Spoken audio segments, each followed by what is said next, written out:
Bienvenidos a una nueva webinar del grupo Iberley College. En esta ocasión contamos con Susana Caneda Rendo, abogada, asesora fiscal, colaboradora habitual de Iberley y autora de varias guías paso a paso de la editorial College. Hoy nos realizará una interesante ponencia sobre la aplicación del IVA en las operaciones internacionales, tema del que también versa la última guía paso a paso en la que colabora. Damos paso a Susana. Gracias a ti y a College por contar conmigo para esta jornada. Hola a todos los asistentes y como ha indicado mi compañera, pues vamos a través de esta jornada a dar unas breves pinceladas sobre el IVA en las operaciones internacionales. Para ello hemos estructurado esta ponencia en 4 grandes bloques. La primera de ellas es el IVA y el funcionamiento general del impuesto. En un segundo bloque vamos a analizar el IVA en las operaciones intracomunitarias. En el tercero de los bloques analizaremos el IVA en las importaciones y en las exportaciones. Y por último, daremos unas pequeñas pinceladas sobre el fraude en el IVA en el comercio internacional. Empezando ya por lo primero de los grandes bloques que vamos a tratar. En este primer bloque vamos a analizar la naturaleza y territorialidad de este tipo de impuesto, en los hechos imponibles, el lugar de realización del hecho imponible, las distintas exenciones, la base imponible y el devengo del IVA, los regímenes especiales del IVA, la repercusión del impuesto, los distintos tipos impositivos, las deducciones, devoluciones y, por último, la liquidación del impuesto. Empezando ya respecto a la naturaleza y la territorialidad, decir que el artículo 2 de la ley del IVA establece que se trata de un impuesto que se exigirá de acuerdo con la establecida en la ley, en este caso en la propia ley del IVA, y en las normas reguladoras de los regímenes de concierto y convenio económicos que estén en vigor en cada momento. En este caso sería respecto a los territorios de País Vasco y la Comunidad Foral de Navarra. Y posteriormente lo que establece su apartado 2 es que también se tendrán en cuenta lo dispuesto tanto en tratados y convenios como en convenios internacionales que forman parte del ámbito interno español, es decir, todos aquellos convenios o tratados que se tengan con terceros países y que afecten a la normativa de siguiendo, como indicaba antes, lo que se aplica para el impuesto del IVA es la ley del IVA y el reglamento del IVA. Y además, en este caso, se aplicaría la Directiva 2006/112 de la Comunidad Europea y los convenios internacionales existentes. En cuanto a la naturaleza de este impuesto, se trata de un impuesto indirecto, un impuesto plurifásico y además que grava la capacidad económica. El funcionamiento: por un lado tenemos un IVA repercutido o un IVA devengado y por otro el IVA soportado. Y luego, una vez hecho el cálculo, nos daría un resultado que puede ser positivo o negativo en función de qué partida, bien sea el IVA repercutido o el IVA soportado, en mayor. Y luego la territorialidad. Este impuesto se aplica tanto a la península como a las Islas Baleares. No se aplica en Canarias ni en Ceuta y Melilla y además en los territorios común y foral, es decir, en Navarra y el País Vasco. En Canarias, como bien sabemos todos, se aplica un impuesto muy similar, pero se llama el IGI, y con ciertas particularidades teniendo en cuenta la insularidad de estos territorios. El hecho imponible. El IVA lo que grava es determinadas operaciones, y estas operaciones son las entregas de bienes y las prestaciones de servicios. También grava las operaciones asimiladas a entrega de bienes y las operaciones asimiladas a prestaciones de servicios. Y además existen una serie de operaciones que no están sujetas y que específicamente se establecen en el artículo 7 de la ley del IVA. Dentro del lugar de realización del hecho imponible tenemos que diferenciar las entregas de bienes y las prestaciones de servicio. En cuanto a las entregas de bienes, el artículo que establece el lugar de realización es el artículo 68 y establece una regla general, que sería la regla de aplicación del territorio de territorio de aplicación del IVA, es decir, cuando las operaciones se realicen en la península ibérica, y unas reglas especiales establecidas en el artículo 68.2 y que hablan de bienes que son objeto de expedición o transporte, una regla especial también para los bienes objeto de instalación o montaje, también para los bienes inmuebles, en este caso, por ejemplo, los bienes inmuebles se aplican en función de dónde estén establecidos, los bienes a bordo de medios de transporte, las ventas a distancia que tienen un régimen especial, los bienes objeto de impuestos especiales y las entregas de gas o electricidad. Y por otra parte tendríamos la prestación de servicios. La regla general está establecida en el artículo 69 y lo que viene a decir a grandes rasgos es que si el destinatario del servicio empresario, se aplicará el IVA cuando la sede del destinatario esté en TAI, es decir, en el territorio de aplicación del impuesto, en la península o en en Baleares. Y cuando el destinatario no sea un empresario, se establecerá en la sede del prestador, siempre que esté en TAI. Si no, pues habría que ver qué tipo de impuesto se aplica. Y luego existen determinadas excepciones. Y hay una regla especial en este tipo de prestación de servicios, que es una regla de cierre o uso efectivo, que cuando, pese a que el servicio no sea contratado por una empresa que esté establecida en TAI, si el uso efectivo de ese servicio se va a realizar en el territorio de aplicación del impuesto, también será ese servicio gravado con IVA. Las exenciones. En el artículo 20 de la ley del IVA se establecen una serie de operaciones interiores que están exentas de IVA. Este tipo de operaciones, de actividades, son, por ejemplo, las operaciones médicas y sanitarias, los servicios de enseñanza y educación, los servicios sociales, culturales, servicios deportivos, las operaciones de seguros y financiación, operaciones inmobiliarias, como puede ser la transmisión de terrenos rústicos o las segundas transmisiones de bienes inmuebles, aunque aquí habrá también matices y excepciones. Luego hay una serie de excepciones técnicas y otro tipo de excepciones como pueden ser el juego o los servicios postales. En cuanto a la base imponible, decir que la regla general es que el importe a tener en cuenta para determinar el IVA es el importe de la contraprestación, aunque como siempre existen algún tipo de reglas especiales y, por ejemplo, en las operaciones no dinerarias hay una regla especial, cuando hay un precio único pues se establece ese valor de mercado. Cuando existen vinculación entre las partes también se determina en función del valor que pactarían partes independientes. En los servicios de comisión, incluso en la prestación de servicios por terceros también existen reglas especiales, y en las operaciones con oro y divisas. De todos modos, indicar que existe la posibilidad de modificar la base imponible del IVA si hemos cometido algún tipo de error o si vamos a rectificar las facturas. Todas estas modificaciones se establecen con más detalle en el artículo 80 de la ley del IVA. Y en cuanto al devengo de este impuesto, se recoge en el artículo 75 y la regla general es que este impuesto se devenga cuando se realiza la operación o en el momento en que se realiza el cobro anticipado del servicio. Es decir, si cobramos una parte por anticipado, esa factura que se emite o ese importe que se cobra por anticipado también lleva una parte de IVA.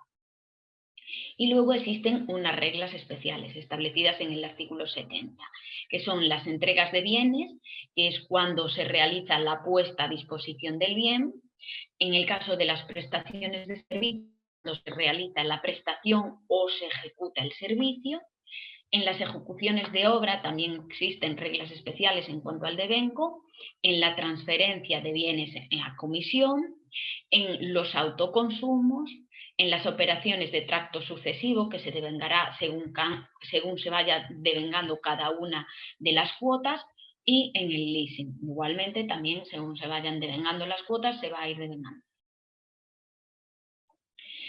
Luego existen determinados regímenes especiales en materia de IVA. Habría un régimen simplificado del IVA aplicable a determinadas entidades, el régimen especial de agricultura, ganadería y pesca, el régimen especial de bienes usados, el régimen especial aplicable a las operaciones con oro de inversión. Asimismo, hay un régimen especial de IVA para las agencias de viaje y un régimen especial del recargo de equivalencia, cuyo importe varía en función del tipo de IVA que apliquemos a la operación. Por tanto, en función del producto que se vaya a incluir en esa operación, pues variará el recargo de equivalencia que debemos aplicar a ese tipo de producto. El régimen especial aplicable a los servicios de telecomunicaciones, de radiodifusión o de televisión y a los prestados por vía electrónica. También hay un régimen especial para los grupos de entidades y luego el más reciente que se ha incluido es el régimen de criterio de caja, que solamente se aplica a aquellas entidades que se han dado de alta en este régimen y que además deben comunicar el alta a los proveedores a efectos de facturación. La repercusión del impuesto. Bien, los requisitos para la repercusión de este impuesto se establecen en el artículo 88 y son los siguientes. Hay un requisito formal, que es la factura, es decir, necesitamos un documento en el que se recoja la operación. Hay un requisito temporal para la repercusión del impuesto y es 1 año desde la fecha de devengo. Y luego existen determinados requisitos materiales, y es que tiene que ser conforme a la ley y debe realizarse con posterioridad al devengo. Es decir, si no se ha devengado la operación, no podemos repercutir ese impuesto. Y luego existe la posibilidad de rectificar esas cuotas repercutidas. La rectificación del impuesto se recoge en el artículo 89 de la Ley del IVA y es obligatoria en 2 supuestos. Cuando se haya determinado incorrectamente la base del imponible o esa base, ese importe del IVA, y cuando concurran circunstancias que dan lugar a una modificación de la base imponible del impuesto. Es decir, si nosotros tenemos que hacer una modificación de nuestra factura, bien rectificándola, porque finalmente pues, hemos obtenido, no se ha prestado íntegramente el servicio y hay que modificar la factura emitida, pues podremos hacer una rectificación de la factura y recuperar ese importe. El procedimiento específico se establece en el artículo 89, pero suele realizarse mediante una factura rectificativa de la operación y posteriormente eso se reflejará en los modelos de autoliquidación del IVA. En cuanto a los tipos de IVA, lo hemos clasificado en 3 bloques. Estaría el tipo general, que es el tipo del 21%, y se aplica como cajón desastre, es decir, todas las operaciones que no se han incluido en los demás. Luego tendríamos 2 tipos reducidos, el tipo reducido del 10, que se aplica a los productos farmacéuticos y alimentación en general, y luego tendríamos el tipo del superreducido del 4%, que se aplicaría a los bienes de primera necesidad, como puede ser el pan, la leche y los cereales. Luego tendríamos el tipo del 0. Aunque no está recogido como tal, actualmente con la situación del COVID y ante medidas excepcionales se permite la aplicación del tipo del 0, como puede ser ahora en las mascarillas que llevan el tipo del 0. Las deducciones del impuesto. Existen determinadas operaciones con derecho a deducción del IVA, y esto es cuando los bienes o servicios son destinados a una actividad.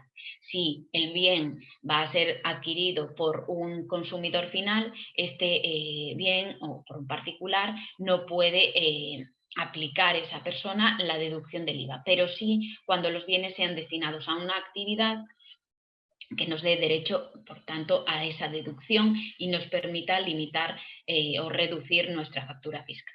Existen determinadas limitaciones cuando, aunque quien adquiere el bien sea una sociedad, pero no lo vaya a destinar a su actividad, o determinadas exclusiones o restricciones a la deducción, como puede ser pues, con bienes que se destinan a actividades cuya operación ya está exenta de IVA y por tanto los bienes dedicados a este se consideran, el IVA es un mayor gasto, pero no podemos deducirlo. Los requisitos para poder deducirnos el IVA es el principal, tener un documento justificativo de la operación, y en este caso nos valdría una factura o una factura simplificada.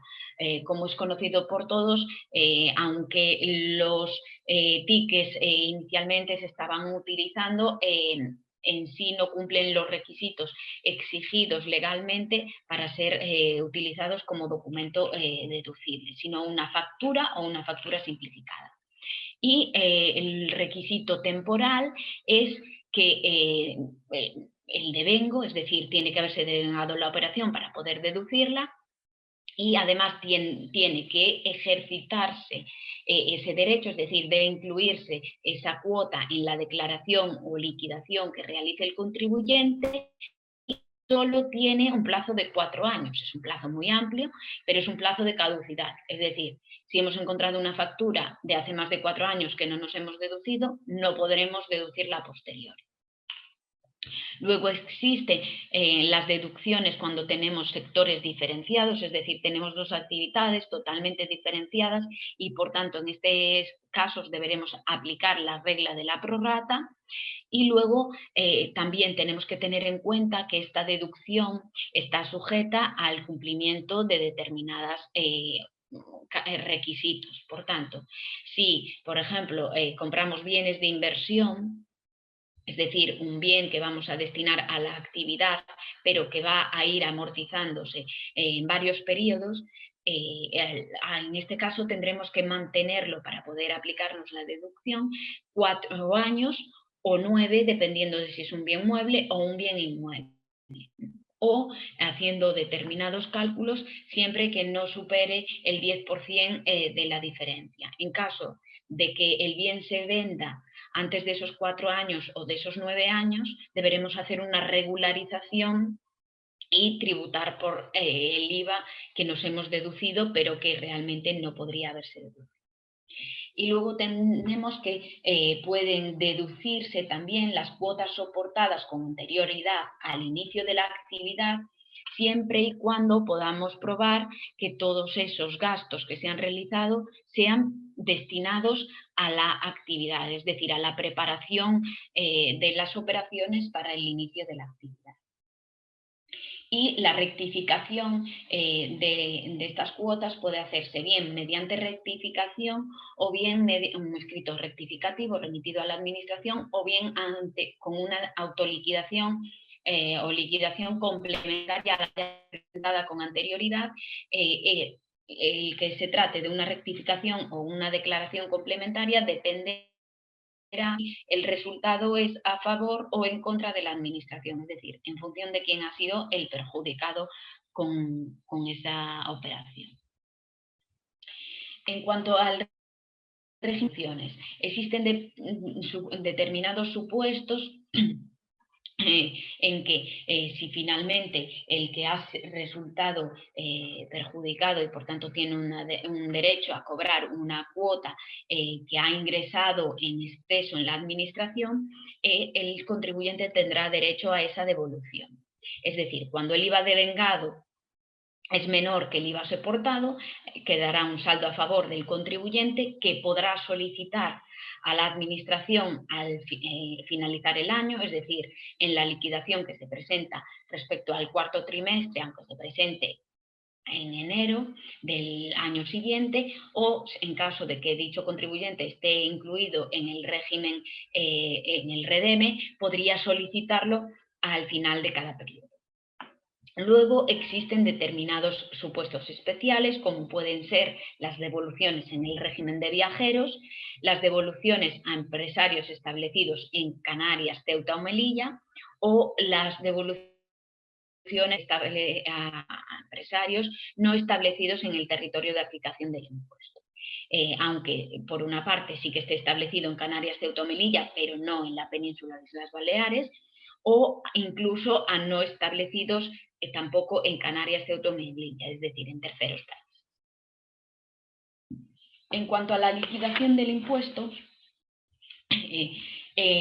existen y están a disposición de todos los contribuyentes las autoliquidaciones, cuya obligación hay que realizar dependiendo de las operaciones que realicemos, pues pueden ser trimestrales o mensuales y del tamaño de la actividad, es decir, en función del volumen de actividad podemos estar sujetos solo a presentarlas trimestralmente o mensualmente. Y luego existen determinadas autoliquidaciones no periódicas para aquellas entidades que realicen actividades que no estén sujetas a una liquidación trimestral o mensual.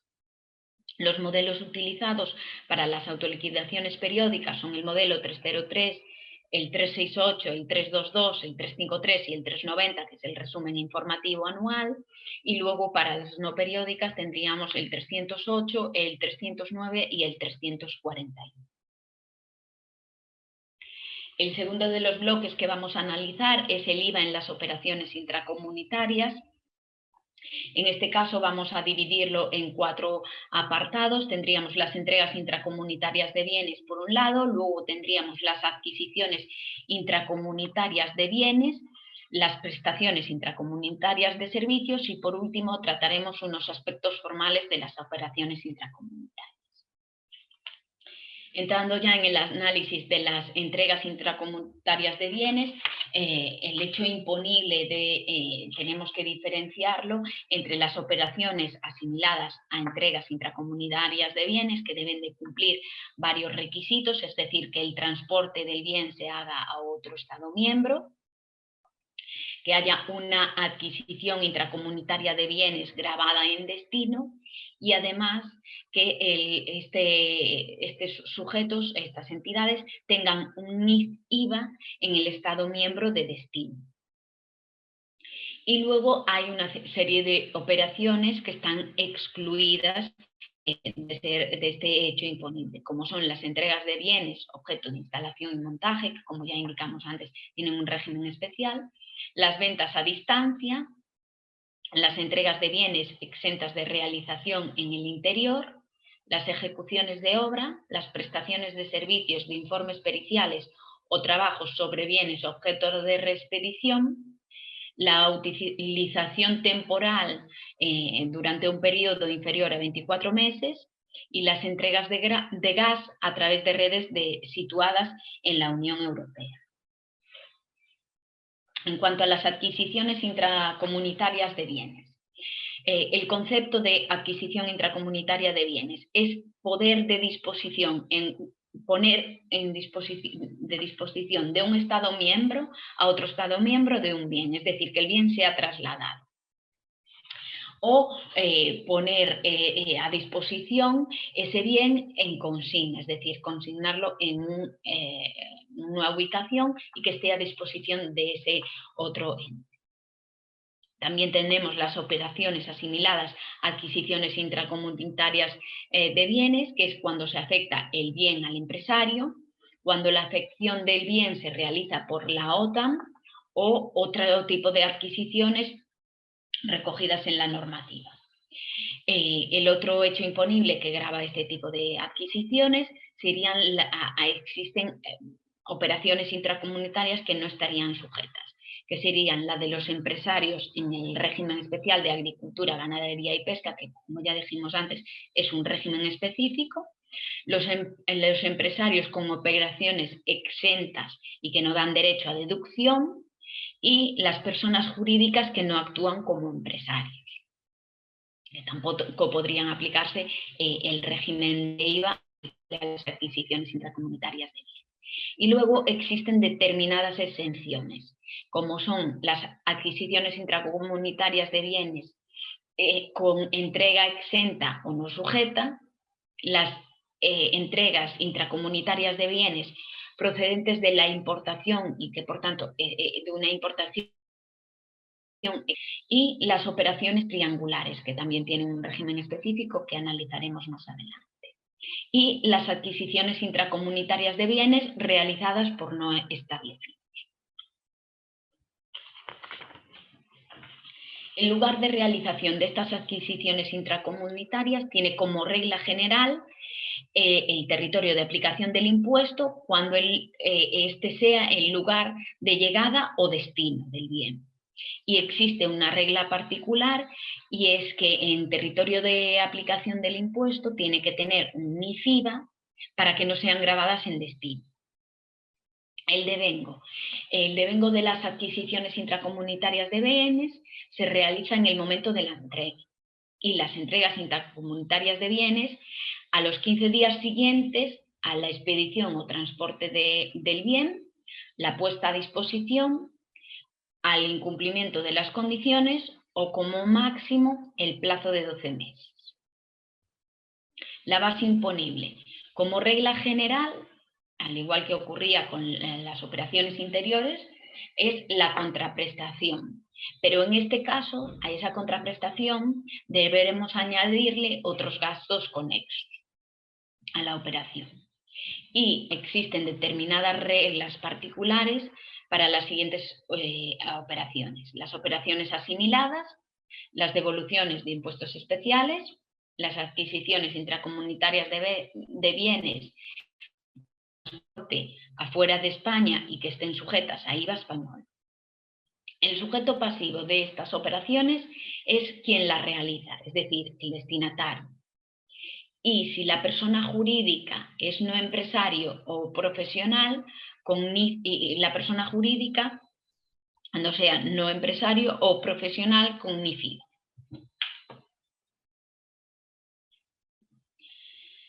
Las operaciones triangulares. Las operaciones triangulares son aquellas que se realizan por tres entes.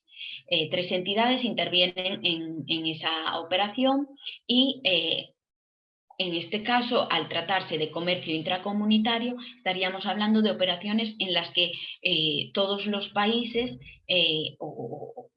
pueden estar, si son intracomunitarias, en la Unión Europea, es decir, uno puede estar en TAI, pero los otros dos en la Unión Europea, o tendríamos las operaciones triangulares intracomunitarias, que es cuando alguno de los países a los que nos estamos realizando esta operación entre tres partes, en las que una es simplemente el intermediario, estaría fuera de la Unión Europea, en un tercer estado.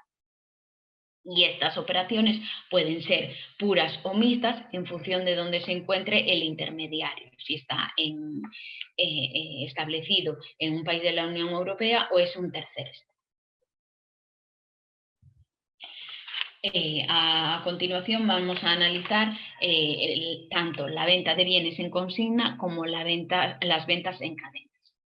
En cuanto a las ventas de bienes en consigna, se trata de una venta de bienes previamente transferido a un almacén en otro Estado miembro, es decir, el empresario titular de los bienes ha transmitido los bienes a un tercer país que sea miembro de la Unión Europea, a otro tercero, y están allí a disposición para posteriormente realizar la venta. El plazo de entrega y de tributación son los 12 meses siguientes a la llegada del bien, si no ya no estaríamos ante una operación de bienes en consigna. Los supuestos, cuando se incumplen esos 12 meses, como ya había indicado, sin que se pongan a disposición, y si incumplimos los requisitos de mantener el bien en el almacén o cualquier otro tipo de requisitos exigidos para los bienes en consigna. En esos 12 meses también dejaríamos de aplicar esta operación. Y esto debe recogerse en un libro registro en el que se plasmen todas las ventas en consigna que se realizan. En cuanto a las ventas en cadena, se trataría de las ventas entre proveedor y adquirente, pero con uno o varios intermediarios. Solo hay un único transporte intracomunitario, pero hay varios intermediarios que intervienen en la operación. Tendríamos, por un lado, hay la operación entre el proveedor y el intermediario, que se trataría de una entrega interior sujeta y no exenta, y por otro lado tendríamos la operación entre el intermediario y el cliente, que sería una entrega intracomunitaria de bienes y estaría exenta de IVA, con las reglas aplicables a las entregas intracomunitarias de bienes. Y tendríamos, ahora vamos a analizar los regímenes especiales de operaciones intracomunitarias. Tendríamos el régimen especial de determinadas personas o el PERS, el régimen especial de los bienes de venta a distancia y el régimen de medios de transporte nuevo. Bien, dentro de las operaciones intracomunitarias en los regímenes especiales de IVA, tendríamos, hay menos regímenes especiales que en cuanto a las operaciones interiores. Tendríamos el régimen simplificado de IVA, que no es aplicable a aquellas entidades que estén en módulos, sino que deberíamos adicionar estas operaciones intracomunitarias que se realicen cuando nos encontremos en régimen especial simplificado de IVA. Y el siguiente es el régimen especial de la agricultura, ganadería y pesca, que podrían realizarse cuando el importe sea inferior a 10.000 euros al año. Tendríamos también el régimen especial de bienes usados, que sería una tributación en origen de estas operaciones. Luego tendríamos el régimen especial de oro y bienes de inversión, que aquí se aplicaría como una adquisición intracomunitaria de bienes exentos. Estaríamos ante este tipo de operaciones. Y en el régimen especial de recargo de equivalencia se aplicaría igualmente el IVA más el recargo a este tipo de operaciones intracomunitarias. Y en el régimen especial de criterio de caja estaríamos ante una adquisición intracomunitaria de bienes que se excluiría del régimen especial de caja y por tanto seguiría las reglas normales de una adquisición intracomunitaria de bienes. En cuanto a las prestaciones de servicios intracomunitarios, el hecho imponible serían todas las que no hemos considerado como entregas intracomunitarias de bienes, como adquisiciones intracomunitarias de bienes o que no puedan considerarse importaciones. El sujeto pasivo de estas operaciones sería el empresario que recibe el servicio, mediante la aplicación de la inversión del sujeto pasivo. Y el devengo sería el momento en el que se preste el servicio. Cuando la prestación de servicios se realice a no establecidos, tenemos las siguientes consideraciones. Si el prestador es destinatario o empresario, es destinatario, empresario o profesional, entonces se aplicaría sede de destinatario. Y cuando el prestador sea un destinatario consumidor final, entonces en este tipo de operaciones aplicaríamos la sede del prestador. Y luego existen unas reglas especiales en la prestación de servicios que no vamos a detenernos en este momento porque nos implicaría alargar demasiado esta webinar. En cuanto a los aspectos formales de las operaciones interiores, indicar que existen una serie de obligaciones formales que hay que hacer en estas operaciones intracomunitarias. Esta es la más común y es que hay que expedir y remitir las facturas, al igual que en todas las operaciones que se realicen. Actualmente, como ya hemos comentado, uno de los principales requisitos es la emisión de facturas.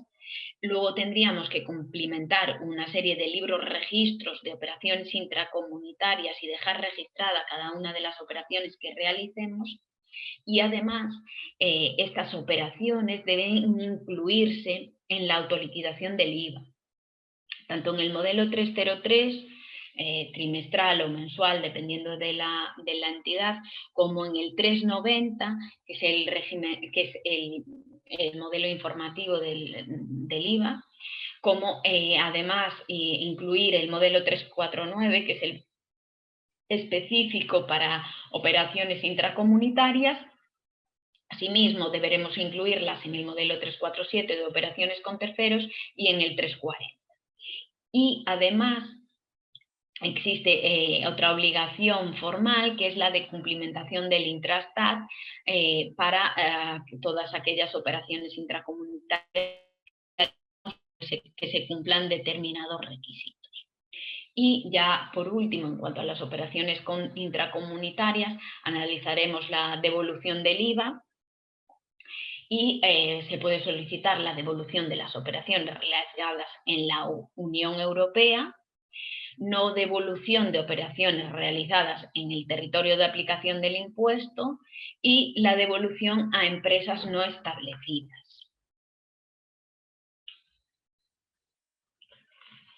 Bien, a continuación, el tercero de los grandes bloques que vamos a analizar es el IVA en las importaciones y en las exportaciones, y para ello vamos a analizar el IVA en la importación. En segundo lugar, analizaremos el IVA en la exportación y daremos una breve mención de los regímenes especiales aduaneros. En cuanto al IVA en la importación, el hecho imponible, en este caso, es la entrada en el interior del país de un bien que no cumple las condiciones de los artículos 23 y 24 del Tratado de Constitución de la Unión Europea. Y esa entrada de bienes se realiza desde un país tercero, es decir, no un país ajeno a la Unión Europea. Asimismo, también tendremos operaciones asimiladas a la importación, como las realizadas con buques y aeronaves, operaciones realizadas en relaciones diplomáticas o consulares o con organizaciones internacionales, como puede ser la OTAN, o las operaciones realizadas en zonas francas, depósitos francos o abandono de regímenes aduaneros o fiscales. Asimismo, existen determinadas exenciones a la exportación. Simplemente vamos a hacer mención a este tipo de exenciones, pero estarían exentas las importaciones con entrega interior exenta del impuesto, las importaciones de bienes personales por traslado de residencia habitual, las importaciones de bienes personales para amoblar una segunda vivienda, siempre y cuando se realicen acreditando que es la segunda vivienda o que esa es una vivienda habitual, la importación de bienes por causas de matrimonio, por haber realizado matrimonio con personas de terceros países, la importación por causas de herencia, cuando yo hago el traslado de los bienes resultantes de recibir una herencia, la importación de bienes muebles efectuada por estudiantes cuando se trasladan para realizar sus estudios en terceros países, la importación de bienes de escaso valor y pequeños envíos, es decir, que no superen determinados umbrales económicos, la importación de bienes en régimen de viajeros, la importación de bienes por traslado de sede de la actividad. Si nosotros nos cambiamos la sede de nuestra entidad, que no tengamos que tributar por todos aquellos enseres que tengamos en nuestra sede y que llevemos a la nueva. La importación de bienes obtenidos por productores agrícolas o ganaderos en terceros países, la importación de semillas, abonos, productos para el tratamiento del suelo y de vegetales, la importación de bienes destinados al acondicionamiento o a la alimentación en ruta de animales, aunque esto ya no está cada vez tiene menos relevancia, pero sí que sigue siendo una exención a la importación de productos de pesca, la importación de animales de laboratorio y sustancias biológicas y químicas destinadas a la investigación, la importación de sustancias terapéuticas de origen humano y de reactivos para la determinación de los grupos sanguíneos y de tejidos humanos, la importación de sustancias de referencia para el control de calidad de los medicamentos, la importación de productos utilizados con ocasión de competiciones deportivas internacionales, es decir, los productos farmacéuticos que llevan los deportistas cuando van a realizar competiciones, la importación de bienes destinados a organismos caritativos o filantrópicos, los bienes importados en beneficio de personas con minusvalía, la importación de bienes en beneficio de víctimas de catástrofes, también la importación de bienes efectuados en el marco de ciertas relaciones internacionales y la importación de bienes destinados a la promoción comercial, siempre y cuando sean bienes, como todo, cuando se trata de promoción comercial, bienes acorde a lo que realmente se trata de promoción comercial, no que excedan e intentar meter dentro de esa promoción pues bienes de un importe muy elevado. La importación de bienes para ser objeto de examen, análisis o ensayos, la importación de bienes destinados a los organismos competentes en materia de propiedad intelectual o industrial, la importación de documentos de carácter turístico, la importación de documentos diversos, la importación de material audiovisual producido por la ONU, la importación de objetos de colección o arte, la importación de ataúdes, materiales y objetos para cementerios, y la importación de materiales para el acondicionamiento y protección de mercancías. Y ya por último, las últimas importaciones que estarían exentas serían la importación de carburantes y lubricantes, la importación de bienes en régimen diplomático o consular, las importaciones de bienes destinados a organismos internacionales, las importaciones de bienes destinados específicamente a la OTAN, la reimportación de bienes, la prestación de servicios relacionados con las importaciones, la importación de bienes en régimen distinto al aduanero y las exenciones en las importaciones para evitar la doble imposición.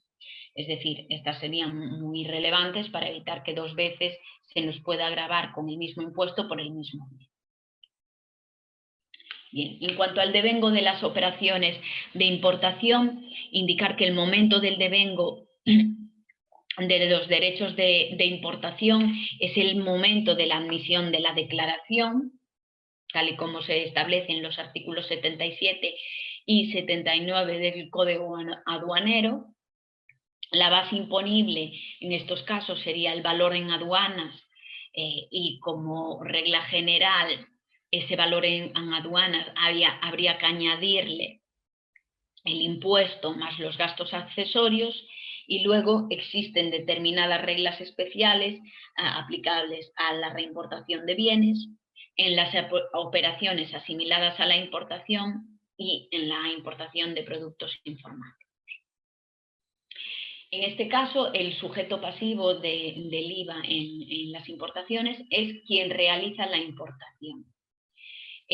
Pues bien, serían los destinatarios, los viajeros, los propietarios de los bienes que son trasladados, o los adquirentes, arrendatarios o fletadores de esos productos. El hecho imponible, lo que se grava con este tipo de operaciones es la salida de la mercancía fuera de la Unión Europea. Existen determinaciones que están exentas de este tipo de impuesto, como serían las exportaciones de bienes, las prestaciones de servicios y las operaciones asimiladas a la exportación. En cuanto a las exenciones de entregas de bienes a otro Estado miembro, estaríamos hablando que no se trata de una exportación, sino de una entrega intracomunitaria de bienes, y por tanto no estaría exenta. se trataría de una adquisición de una entrega de bienes de acuerdo con el artículo 8 estarían exentas, perdón, las entregas de bienes recogidas en el artículo 8 de la ley del IVA, las entregas de bienes, en este caso de medios de transporte nuevos, y las entregas de bienes recogidas en el artículo 93 del IVA. En cuanto a las exenciones a la exportación de bienes fuera de la Unión Europea, hablaríamos de exportaciones directas e indirectas, las entregas en el régimen de viajeros, las compras de tiendas libres de impuestos, serían las tiendas que se ubican en los aeropuertos, por ejemplo, y las entregas de bienes a organismos humanitarios y educativos. En cuanto a las exenciones de prestaciones de servicios, en el IVA en la exportación estarían los trabajos sobre bienes muebles a expedición, las prestaciones de servicios no exentas sobre bienes destinados a la exportación y las prestaciones de servicios realizadas por intermediarios en operaciones exentas. En cuanto a las exenciones de operaciones asimiladas a la exportación, tendríamos las que se realicen en buques y aeronaves, las entregas de bienes y prestaciones de servicios a organismos internacionales y a la OTAN y otro tipo de operaciones. En cuanto a los regímenes especiales, como ya os indiqué antes, simplemente vamos a hacer una mención de los distintos regímenes y tendríamos, por un lado, las zonas francas y depósitos, en los que podríamos diferenciar zonas francas, por un lado, depósitos aduaneros o depósitos temporales y el avituallamiento de plataformas de perforación. Y luego existen unos regímenes, unas exenciones en los regímenes aduaneros y fiscales, que son unos regímenes especiales, como puede ser el régimen aduanero de perfeccionamiento activo, el régimen aduanero de destino final, el régimen de tránsito de mercancías en la Unión Europea, el régimen aduanero de importación temporal y, por último, el régimen aduanero de perfeccionamiento pasivo. En cuanto a la liquidación del impuesto del IVA en aduanas, habrá que presentar la correspondiente declaración liquidación de importación o de operaciones asimiladas, un IVA diferido en la importación y, por tanto, habrá que hacer una solicitud a ese IVA diferido, y hay una serie de casos que excluyen del diferimiento del IVA. Y ya por último, en cuanto al el cuarto de los bloques que vamos a analizar, es el fraude en el IVA en el comercio internacional. Y para ello vamos a hablar brevemente del fraude a través de tramas organizadas, de los tipos de fraude a través de esas tramas organizadas, de la lucha contra el fraude, de las medidas contra el fraude en el IVA intracomunitario y, por último, los casos más relevantes de jurisprudencia derivada del fraude en el IVA. El fraude a través de tramas organizadas, indicar que existen tres tipos de tramas organizadas. Por un lado estaría la trucha o missing trader, que estaríamos hablando de unas compras intracomunitarias, unas ventas a sociedades pantalla y que posteriormente, una vez que adquieren esos bienes, desaparecen sin ingresar el IVA. Luego estarían las pantallas intermediaria o los buffer, que sería la adquisición de bienes a sociedades trucha que se transmiten a una distribuidora, que esta distribuidora sí cumple con las obligaciones fiscales, pero ya se ve beneficiada mediante, mediante el IVA que ha dejado de ingresar la sociedad trucha que hemos mencionado antes, y por tanto tiene ventajas frente a otras entidades. Y por último tendríamos la distribuidora o broker, que es la que realiza las ventas a minoristas y por tanto obtiene un mayor beneficio porque se deduce un IVA que no ha sido ingresado en la administración. Bien. En cuanto al fraude en las adquisiciones. El fraude en las adquisiciones se trata de una empresa trucha, la empresa B, que realiza una adquisición intracomunitaria de bienes, es decir, compra a otro Estado miembro y no declara ni ingresa el IVA. Posteriormente, esa empresa desaparece, pero no ha ingresado ese IVA en la administración. Sin embargo, el IVA sí que es impuesto a una empresa, impuesto al consumidor final mediante una segunda empresa establecida en el mismo estado miembro que la empresa trucha y que, por tanto, va a deducirse ese IVA, con lo cual ella sí que ha ingresado el IVA, se lo va a deducir, pero parte de la ventaja respecto a sus competidores de que al haber incumplido la empresa B, ese IVA que nos ha ingresado es un mayor ingreso para la entidad, con lo cual eso le permite tener unos precios más bajos. El segundo tipo de fraude es el fraude en las entregas, que aquí lo que se realiza es también la operación se establece a través de dos estados distintos y se simulan entregas intracomunitarias de mercancías, cuando en realidad lo que se está realizando son operaciones interiores y por tanto obteniendo una devolución indebida de un IVA, porque al no haber la operación intracomunitaria vamos a solicitar la devolución de un IVA que no hemos ingresado en la administración.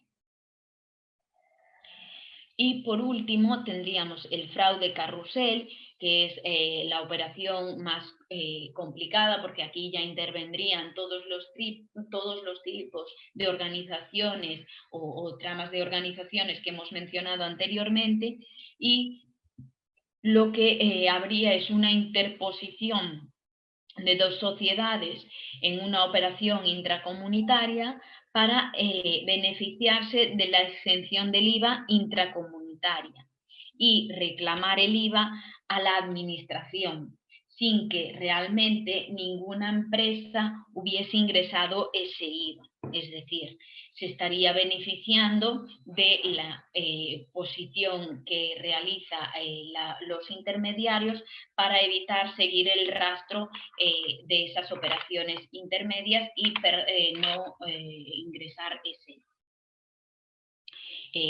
Decir que actualmente esto está siendo muy perseguido no solo por España, sino por el resto de los países de la Unión Europea. En cuanto a la lucha contra el fraude, decir que existe un plan anual de control tributario y aduanero en el que se analizan determinados aspectos como la información y la asistencia, la prevención de incumplimientos, el control del fraude en la fase recaudatoria y la colaboración con la administración tributaria estatal y con las agencias tributarias de las distintas comunidades autónomas.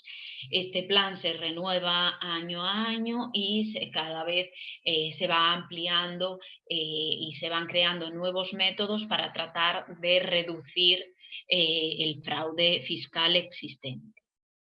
Asimismo, existe un sistema de asistencia mutua entre los distintos países para el intercambio de información, siempre previa solicitud, o un intercambio automático en algunos casos.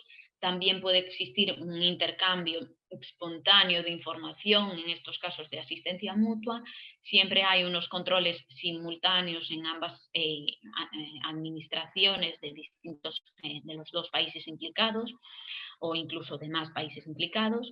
Luego estaría la presencia y actuación de funcionarios en el extranjero la asistencia a la notificación y luego también la asistencia en recaudación, para tratar de, en la medida de lo posible, colaborar entre las distintas administraciones y poder recuperar en la medida de lo posible o poder descubrir aquellas entidades que están actuando de forma fraudulenta. En cuanto a las medidas contra el fraude en el IVA intracomunitario, las medidas adoptadas por la Unión Europea, tendríamos, por ejemplo, la creación de un número de identificación de los operadores intracomunitarios, así como la creación del registro de operaciones intracomunitarios para tratar de verificar si las empresas están o no inscritas y así evitar el ingreso o no del IVA correspondiente. Luego estaría la revisión de las sociedades durmientes, la responsabilidad fiscal solidaria de las distintas entidades que intervienen en las tramas de fraude del IVA, la aplicación del reglamento 1798/2003 y el sistema BIS. En cuanto a las medidas adoptadas en España, aunque recientemente se ha renovado el plan de control tributario, las medidas se han empleado, pero a grandes rasgos siempre están las medidas administrativas y procedimentales que se van ampliando y se van mejorando y se van instalando nuevos sistemas. Luego estaría la responsabilidad subsidiaria, la asistencia mutua, muy importante, y la tributación en origen, que también ayudaría en la medida de lo posible a evitar ese fraude del IVA. Y en cuanto a la jurisprudencia derivada del fraude en el IVA, decir que las más importantes son el tratamiento del sujeto pasivo, que ignora la cadena del fraude, pero que sí que ha intervenido en esas operaciones. Cuando el sujeto pasivo sí que es conocedor y colaborador de ese fraude. Y por último tendríamos determinada jurisprudencia bastante relevante sobre el sujeto organizador de la trama y que por tanto es el principal cumplidor en este caso y el que tiene esa red de entidades para poder beneficiarse del desvío de información de unas a otras y por tanto que sea más ilocalizable la operación y el momento en el que se ha cometido. Bien, esto es todo. Muchas gracias por su asistencia. Espero que les haya resultado interesante el tema tratado en esta jornada.